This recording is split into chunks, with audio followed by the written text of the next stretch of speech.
Hi, so my name's Luke Andrews and I'm an investment manager at a company called Schroders, and I spend most of my time in the London office but also work in our New York office too.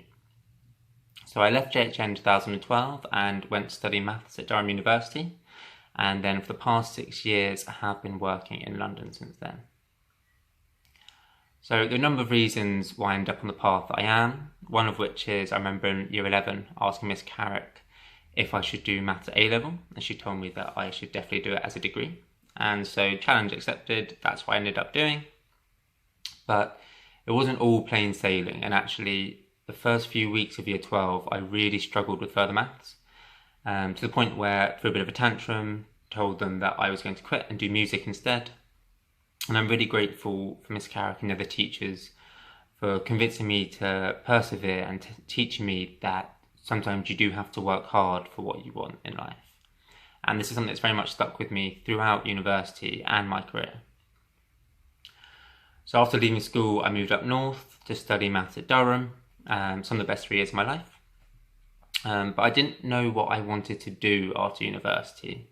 So while some of my friends were going on holiday to far-flung exotic places, I spent my uni holidays instead doing work experience or internships. So I looked at banking, consultancy, asset management, insurance, and these can range from a week experience to several months, and you can get expenses covered, or sometimes you get a full salary, so the equivalent of £50,000 a year. And what I realised was it's really important to do these, because not only is it good to work out what it is you do want to do, it's just as important to work out what you don't enjoy doing. So since university, I moved to London and started a job as an investment consultant.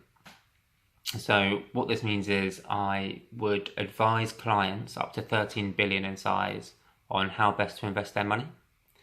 And it was a good mix of financial modelling, so a lot of spreadsheets, but also getting out there and meeting clients and engaging in client meetings. And so this was the perfect mix for me, because there was a technical side that challenged me, but also I wasn't stuck behind a computer screen all day.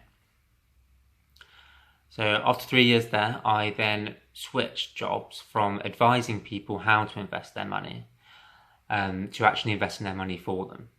And so a typical day for me now is to come in the mornings and to design, implement trading strategies for my clients to help them meet their objectives. So the mornings can be quite intense and quite high pressure, but that is something I actually quite enjoy. And then the afternoons are a bit more relaxed, and there's client meetings and engagement with the consultants, because the assets that we trade are quite complicated, and it's important that you're able to explain what we're doing in an easy to understand way. And that's where being an actuary has proved really useful. So the idea behind an actuary is someone who has a technical background and can understand all the difficult technical concepts, but explain them to the average person who's not in finance in a really easy to understand way. So there are about 15 exams to become an actuary, and it takes on average 5.5 years, but you can do it in 3. And one thing I realised after university is that whatever career you go into in professional services, whether it's legal, tax, finance, you tend to have to do more exams.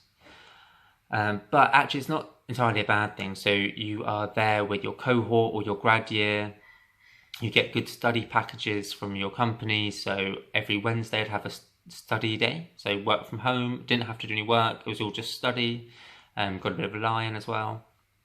But also, often your pay is linked to your exam progress. So there's a really good motivation there for passing the exams as quickly as possible, because it means actually your pay is going up quicker as you do it.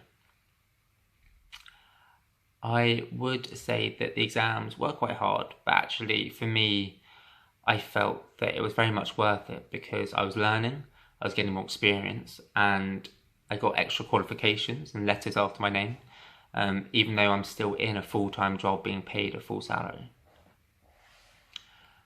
So people often ask me how it's been working during COVID, and I do miss going to the office. At the office we have a gym, we have restaurants, bars, doctors, dentists, physio, anything you need basically. But working from home, they've sent us all several screens each. We've got office chairs to make sure that we're comfortable and we're working efficiently from home. The actual working in March in COVID was extremely stressful. So markets were very volatile, so moving up and down massively every day. So it's a bit like in the movies where everyone's shouting at their screens and there's big red numbers flashing everywhere. And it was stressful, and it was a bit like 2008 with the financial crisis there. But I never thought I'd be trading hundreds of millions of pounds a day from my kitchen or from my bedroom.